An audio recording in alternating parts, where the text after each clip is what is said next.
नमस्कार, मैं हूं वीरेंद्र कुमार झा और आप इस समय देख रहे हैं खबरता तक।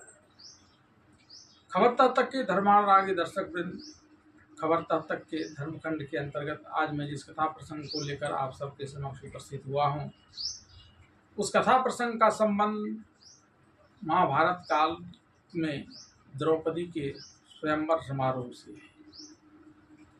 द्रौपदी के स्वयंवर में भाग लेने के लिए देश विदेश से अनेक राजा और राजकुमार आए थे। माता कुंती के साथ पांचों भाई पांडव भी पहुंचे थे और दुर्योधन के नेतृत्व में 100 भाई कौरव और कर्ण भी उस स्वयंवर सभा में आए। इस स्वयंवर में एक ऊंचाई पर घूम रही मछली के प्रतिबिंब को नीचे एक जलपात्र में देखते हुए उसके आंखों को बेधना था अपने बाण से। लेकिन जितने भी इसे लेकर प्रयास हुए, सारे के सारे प्रयास निष्फल गए। एकमात्र अर्जुन ही इसमें सफल हो सके।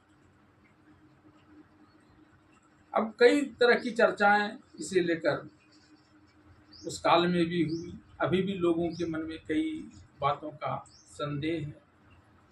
कर्ण को तो खैर सूत पुत्र होने के नाते उस स्वयंवर में हिस्सा ही नहीं लेने दिया गया था, तो लोगों के मन में एक यह भी संदेह होता है कि अगर कर्ण ने उस स्वयंवर सभा में हिस्सेदारी की होती, उन्हें मौका दिया गया होता, तो शायद वे ऐसा कर सकते थे। क्योंकि पूर्व में भी जब द्रोणाचार्य के आग्रह पर धृतराष्ट्र ने एक रंग कार्यक्रम का आयोजन किया था, जिसमें सभी राजकुमारों को अपने शस्त्रास्त्रों का परिचय देना था, तो जितने भी अनोखे काम अर्जुन ने किए थे, पल भर में कर्ण ने आकर वे सारे कर दिए थे और अर्जुन को द्वंद्व युद्ध की चुनौती दी थी। द्रोणाचार्य के सामने ही उसे टुकड़े टुकड़े कर देने की बात कही। हालांकि तब कई कारणों से यह संभव नहीं हो पाया था। तो एक यह अवसर था कर्ण के लिए, लेकिन यहाँ फिर एक बार सूत का प्रश्न खड़ा हो गया और यहाँ दुर्योधन उसकी कोई मदद नहीं कर सका, क्योंकि यह स्वयंवर द्रौपदी की थी। यहाँ सिर्फ और सिर्फ उसके ही शर्तों पर लोगों को खरा उतरना था। देश विदेश के अन्य राजाओं, महाराजाओं और राजकुमारों की चर्चा छोड़ दें, तो पांडवों और कौरवों ने तो एक ही गुरु द्रोणाचार्य से शिक्षा ग्रहण की। एक सवाल यह भी खड़ा होता है कि क्या कौरवों और पांडवों के बीच शिक्षा दान के क्रम में गुरु द्रोणाचार्य पांडवों के पक्ष में कौरवों से अन्याय करते? यह भी कहा जा सकता है कि अर्जुन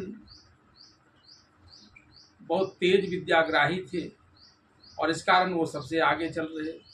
इस कारण स्वाभाविक प्रेम जो गुरु का होता है वह अर्जुन को मिल रहा। और अर्जुन ने कई अवसर पर इसे कर दिखाया भी था कि जब परीक्षा ली जा रही थी, एक चिड़िया जो खिलौना वाली चिड़िया थी उसे पेड़ पर रखा गया था और तमाम कौरवों और पांडवों को धनुष देकर गुरु द्रोणाचार्य एक ही सवाल करते कि उसे क्या दिख रहा है, और उसके जवाब से संतुष्ट न होकर अर्जुन के अलावे किसी को भी गुरु द्रोणाचार्य ने बाण संधान करने की अनुमति नहीं दी थी। और अर्जुन को अनुमति दी तो अर्जुन ने लक्ष्य भेद कर दिया और गुरु द्रोणाचार्य का प्रशंसा का पात्र। तो इस लिहाज से यह कहा जा सकता है कि अर्जुन तेज विद्याग्राही था उसके कारण, लेकिन कर्ण तो उसके टक्कर का था। जितनी विद्याएं कर्ण अर्जुन प्रस्तुत करता था उतने ही उससे कम समय में कर्ण। तो फिर यहाँ वह प्रश्न वैसे ही खड़ा रह गया। अब मैं जब महाभारत के आधार पर इस एक एक कर विभिन्न प्रसंगों का वर्णन करते हुए यहाँ तक की कहानी आपको बताऊंगा, तो आपका संदेह सहज ही मिट जाएगा कि कर्म इस लक्ष्य भेदन में सफल होता या नहीं।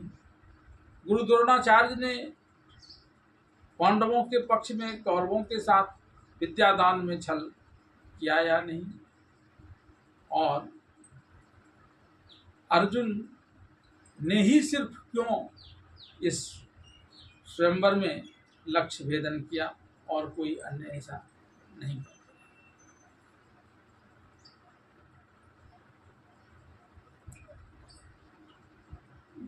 धर्मानुरागी दर्शक वृंद, इस बात को तो आप में से ज़्यादातर लोग जानते होंगे कि पांडवों के प्रति कौरवों के मन में सहज असंतोष रहता था और वे उसे हर समय नीचा दिखाने का प्रयत्न करते थे।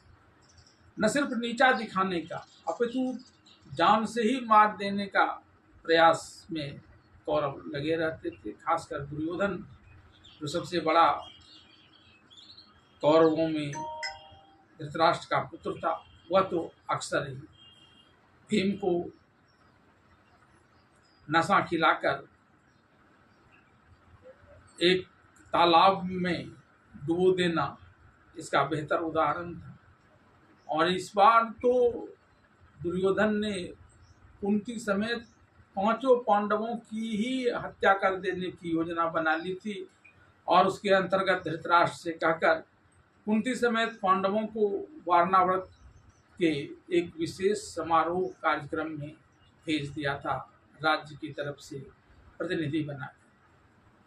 और वहां दुर्योधन ने उनके रहने के लिए जिस भवन का निर्माण कराया था वह लाक्षागृह के नाम से जाना जाता था, और न सिर्फ नाम से जाना जाता था अपितु वह बना हुआ भी लाख और अन्य ज्वलनशील पदार्थों से ही था, जिसमें पुरोचन को आग लगाकर कुंती और 5 पांडवों को जलाकर मार देना।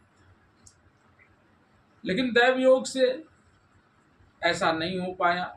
लाक्षागृह तो जला, लेकिन पांडव महात्मा विदुर के इशारे जो उन्होंने उन्हें जाते वक्त दिए थे, उसके सहारे वहाँ से काफ़ी दूर एक घने जंगल में बसे गांव में चले आए और यहाँ एक ब्राह्मण परिवार में आकर शरण लिया।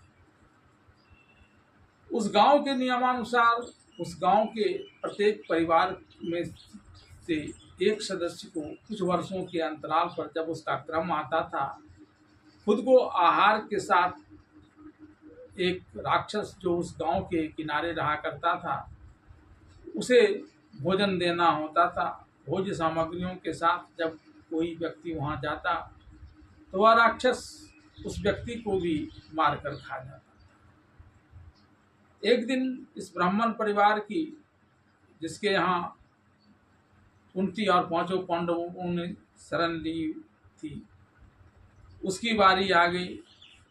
और जब कुंती को इस बात की जानकारी मिली कि इस घर के अंदर कोई विपदा जरूर आई हुई है और इसे ही लेकर ये सभी आपस में कुछ बातें कर रहे हैं, तब कुंती उस परिवार से मिलने चली गई।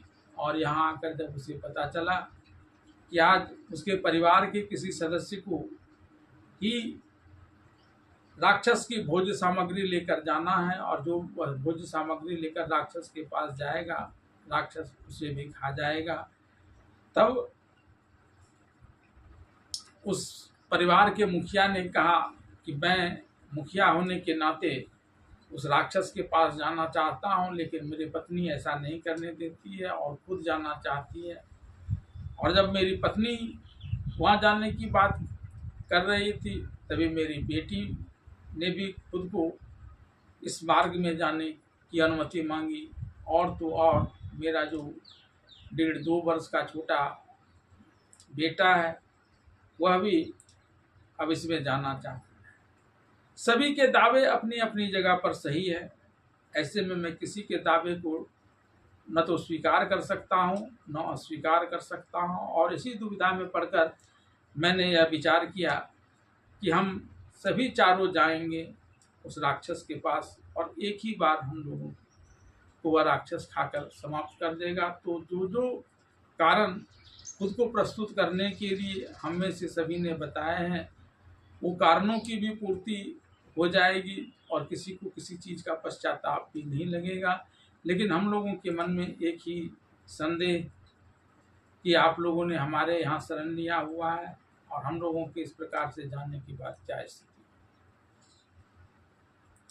तब कुंती ने उस ब्राह्मण परिवार को ढाढ़स बंधाया कि कहीं कोई बात नहीं होगी, मेरा बेटा भीम उस राक्षस के लिए भोज्य पदार्थ लेकर जाएगा। तो इस पर वह ब्राह्मण इनकार करने लगा कि मैं ऐसा कर्म अपने रहते नहीं होने दूंगा। तब कुंती ने उसे समझाया कि मेरा बेटा भीम बहुत बहादुर है और किसी भी राक्षस की यह मजाल नहीं कि वह उसका बाल भी बांका कर ले। यहाँ तक कि जब युधिष्ठिर को इस बारे में जानकारी मिली तो युधिष्ठिर भी थोड़ा संभ्रम की स्थिति में आ गए और माता कुंती से कहा कि कम से कम भीम से तो तुमने पूछ लिया होता। इस पर कुंती ने कहा कि यह मेरे धर्म से जुड़ा हुआ मामला था, निर्णय मुझे ही लेना था और वह मैंने ले लिया। तब तक भीम वहां आ जाते हैं। उन्हें तो ऐसे अवसरों की तलाश ही थी कि कब वे अपने बल का प्रदर्शन करें। भोज्य पदार्थ के साथ भीम उस राक्षस के पास गए थोड़ी विलंब से और वहां बैठकर उन सारे भोज्य पदार्थों को एक एक कर खाने लगे। यह देखकर उस राक्षस का गुस्सा और भड़क गया और वह बिना कुछ सोचे विचारे भीम को एक सामान्य मानव समझकर उसे खाने के लिए दौड़ा। लेकिन भीम ने उसे तुरंत परास्त कर दिया और उसे उठाकर इतनी जोर से पटका कि उसके प्राण ही निकल गए। वह लगभग मरणासन्न हो गया। तब उसने भीम से यह कहा कि मुझे इस बात का अनुमान नहीं था, आप मुझे क्षमा कर दें। और तब जब राक्षस ने उस गांव को छोड़ देने का वचन दिया तब भीम ने उसे छोड़ दिया और यहाँ आकर कुंती को बताया। कुंती ने जब यह बात उस अपने आश्रयदाता ब्राह्मण परिवार को बताया तो उन लोगों ने कहा कि हम लोगों ने पूर्व में यह निर्णय ले लिया है कि अब हम लोग यहाँ नहीं रहेंगे और हम लोग पांचाल देश जाएंगे जहाँ के राजा द्रुपद बहुत दानी हैं और वहाँ के लोग भी काफ़ी खुशहाल हैं। वहाँ से राक्षस जैसी भी कोई बात नहीं है। हम लोग वहीं जाएंगे और मेरी इच्छा है कि आप भी सपरिवार वहाँ चलें, क्योंकि वहाँ आज से 28वें दिन के बाद एक स्वयंवर होना है महाराज द्रुपद की पुत्री द्रौपदी की। और मुझे लगता है कि आपके सभी बेटे जो काफ़ी वीर हैं, धीर हैं और धर्म के ज्ञाता हैं, वे इस स्वयंवर में जरूर द्रौपदी का दिल जीतने में सफल होंगे। बाद में अपने पांचों बेटों की इच्छा को जानकर कुंती भी पांचाल देश जाने के लिए तैयार हुई। उसने इसके पक्ष में यह तर्क दिए कि बहुत दिनों से यहाँ रह रही हूँ और अब यहाँ भिक्षा भी ज़्यादा नहीं मिलती है, तो कुछ जगह बदलने से वहाँ खुशहाली भी है, वहाँ हम लोगों को भिक्षा भी अच्छी मिल जाएगी और नए प्रदेश में भी कुछ दिनों तक रहने से मन थोड़ा बहल जाएगा। जब वे वहाँ जा रहे थे तो मार्ग में एक दिन रात हो गई। अर्जुन मशाल लिए हुए सबसे आगे आगे राह दिखाते हुए बढ़े चले जा रहे थे और वहाँ अंगारपर्ण नामक एक गंधर्व एक गंगा नदी के रमणीक स्थल पर अपनी पत्नी कुंभिका के साथ क्रीड़ा कर रहा था। जैसे ही उसे अर्जुन और पांडवों की पदचाप सुनाई पड़े, उसने कहा कि यह समय जो सूर्य की लालिमा के साथ शुरू होती है और ब्रह्म मुहूर्त तक रहती है, वह समय निशाचरों का, गंधर्वों का और राक्षसों का जो मायावी होते हैं उनका होता है। तुम्हें कैसे यह पता नहीं चला कि मैं यहाँ गंगा के इस रमणीक स्थल में अपनी पत्नी के साथ क्रीड़ा कर रहा हूँ और तुम इस रास्ते से चले आ रहे हो? इस पर अर्जुन ने उस गंधर्वराज अंगारपर्ण से कहा कि दुर्मते, तुम्हें इस बात की भी जानकारी नहीं है कि हिमालय की तराई, समुद्र का तट और गंगा नदी का क्षेत्र, ये सभी हर समय लोगों के लिए खुले रहते हैं। यहाँ लोगों के आने जाने पर कोई प्रतिबंध नहीं होता है और उस पर गंगा नदी जो लोगों के पापों का नाश करती है, उसे स्वर्ग का रास्ता प्रदान करती है। यहाँ तो हर कोई प्रवेश कर सकता है और यहाँ जो बातें तुमने कही वह लागू नहीं होती है। यहाँ कोई भी खाकर बिना खाए आकर गंगा नदी में स्नान कर सकता है, उसे उतना ही पुण्य मिलता है। और यहाँ समय का भी कोई बंधन नहीं होता है। रात में भी लोग यहाँ आ सकते हैं, दिन में भी आ सकते हैं और इस क्रम में काल का भी कोई क्रम नहीं रहता है। इसलिए तुम्हारी बातें ये सही नहीं है। और मैं तो शस्त्रधारी हूँ, मैं तो असमय भी आकर तुम्हें सबक सिखा सकता हूँ, लेकिन जो लड़ने योग्य नहीं है वे भी यहाँ आ सकते हैं, उस पर तुम्हारा जोर नहीं चलेगा। अर्जुन के ऐसा कहने पर गंधर्वराज अंगार पर काफी क्रोधित हो गया और उसने अपने बाणों को धनुष से छोड़ना शुरू किया, जो उनकी सर्पों की तरह तेजी से अर्जुन की तरफ जाने लगा। तब अर्जुन ने पलटकर उस मशाल की रोशनी और ढाल के सहारे उसके सारे बाणों को निस्तेज कर दिया और अंगारपर्ण से कहा कि तुमने मेरे ऊपर बाण चलाने का जो दुस्साहस किया है, अब तुम उसका मजा चखो। मैं जानता हूँ कि गंधर्व होने के नाते मनुष्यों से तुम्हारी शक्ति अधिक है और तुम मायावी हो, लेकिन मैं माया और शक्ति से नहीं, दिव्यास्त्र से तुमसे युद्ध करूंगा। यह दिव्यास्त्र देवताओं के गुरु बृहस्पति ने पराशर ऋषि को दिए थे और पराशर ऋषि ने इसे द्रोणाचार्य जी को दिया था, जो मेरे गुरु थे, और उन्होंने मुझे यह दिया है। और ऐसा कहते कहते अर्जुन ने उस दिव्यास्त्र को छोड़ दिया और उसकी अग्नि से अंगारपर्ण का रस जल गया। वह खुद दग्ध विकल होकर उल्टे मुंह जमीन पर गिर पड़ा और अचेत हो गया। तब अर्जुन ने उसके केस को पकड़कर उसे घसीटते हुए युधिष्ठिर की शरण में पहुंचा दिया और तब तक वहां अंगारपर्ण की पत्नी कुंभिनासी भी पहुंच गई थी और उसने युधिष्ठिर से कहा कि मेरे पति इस समय अचेतावस्था में आपके समक्ष पड़े हुए हैं, मैं इनके प्राणों की आपसे भीख मांगती हूँ, याचना करती हूँ कि आप इन्हें छोड़ दें।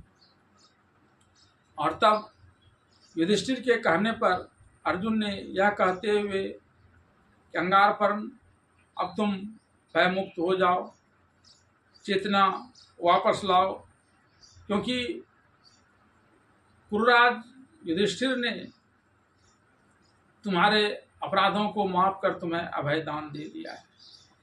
यह सुनकर अंगारपर्ण ने अपनी आंखें खोली और अर्जुन को मित्र से शब्द से संबोधित करते हुए कहा कि मैं एक विद्या आपको देना चाहता हूं और कुछ घोड़े भी। इस पर अर्जुन ने कहा कि अगर तुम डर से या अपने प्राण बचाने की खुशी में मुझे यह विद्या और घोड़े देना चाहते हो तो मैं इसे कदापि नहीं लूंगा। इस पर उस गंधर्वराज अंगारपर्ण ने कहा कि अब मैं न तो अपने बल की श्लाघा करूंगा और मैं यह बात जानता हूं कि दो ज्ञानी पुरुषों का समागम काफी आनंददायक होता है। मैं आपको घोड़े दूंगा, चक्षुषी विद्या दूंगा और इसके बदले में आपसे दिव्यास्त्र ग्रहण करूंगा। यह चक्षुषी विद्या मनु ने वसु को दिए थे और वसु ने यह चक्षुषी विद्या मुझे प्रदान की है। यूं तो इस चक्षुषी विद्या को ग्रहण करने के लिए 1000 वर्षों तक तपस्या करनी होती है एक पैर पर खड़े होकर, लेकिन मैं आपको यह विद्या ऐसे ही आपको दे दूंगा और इसके बदले में दिव्यास्त्र आपसे ग्रहण करूंगा। फिर उसने चक्षुषी विद्या के बारे में बताया कि यह विद्या क्यों जरूरी है। उसने कहा कि यह विद्या इसलिए जरूरी है क्योंकि यह तीनों लोक में स्थित किसी भी वस्तु के उसकी गतिशीलता, उसकी स्थिरता यानी जड़त्व समेत तमाम विचारों बातों पर विचार करते हुए उसकी किसी खास समय में खास स्थिति को प्रकट कर देता है, वह उसे दिखा देता है। यह इसकी सबसे बड़ी विशेषता है। और गंधर्वों के घोड़े तो ऐसे भी प्रसिद्ध हैं, ये मन की गति से चलते हैं, मन के शरीर अनुसार अपने रूप को बदलते हैं, रंग को बदलते हैं और युद्ध में अवध्य हैं। और तब अर्जुन ने गंधर्वराज अंगारपर्ण से, जो बाद में खुद को चित्ररथ कहने लगा था, अंगारपर्ण का नाम उसने त्याग दिया था, वह विद्या ले ली और इस विद्या के साथ ही वह उस स्वयंवर में पहुंचे थे, पंचाल देश में, जहां द्रौपदी का स्वयंवर चल रहा था। उस मछली की जो गति थी, जो ऊपर मछली घूमती थी, वह यादृच्छिक थी। कोई नियम नहीं, कोई क्रमबद्धता नहीं, जब जिधर मन तब उधर घूमने। और प्रतिबिंब तो बिल्कुल उसका उल्टा, जहां पर स्थिति प्रतीत होती है वहां वस्तु रहती नहीं। इसलिए सारे लोग उस मछली का आंखों में तीर भेदने में असफल रहे, क्योंकि प्रतिबिंब कुछ और दिखता था। एक तो प्रतिबिंब को देखकर ऐसे ही निशाना लगाना कठिन था, ऊपर से कोई क्रमबद्धता रहती तो भी एक बात थी, यहाँ तो कुछ भी नहीं था। और तब अर्जुन ने उसी चक्षुषी विद्या के आधार पर ऊपर घूम रही मछली को जब नीचे रखे जलपात्र में उसकी परिछाएं देखी तो उसकी सही सही स्थिति का आकलन किया और बाण से उस लक्ष्य का भेदन कर दिया। और इसके बाद द्रौपदी ने अर्जुन का वरण किया था। इन तमाम बातों के आधार पर अब तक आपके मन में जो सारी शंकाएं उठी थी, मुझे उम्मीद है कि वो सारी शंकाएं निर्मूल साबित हुई होंगी। कर्ण चाहकर भी इस लक्ष्य का भेदन नहीं कर सकता था, क्योंकि उसे वह विद्या प्राप्त नहीं थी। द्रोणाचार्य ने यह विद्या अर्जुन को दी नहीं थी, इसलिए द्रोणाचार्य ने कौरवों और पांडवों को इस मामले में किसी प्रकार का कोई पक्षपात नहीं किया था। और अर्जुन जो विशेष विद्याग्राही थे, उनको उनके कर्मों के हिसाब से यह विद्या प्रदान की गई थी। गंधर्वराज अंगारपर्ण, जो बाद में चित्ररथ के नाम से जाने लगे थे,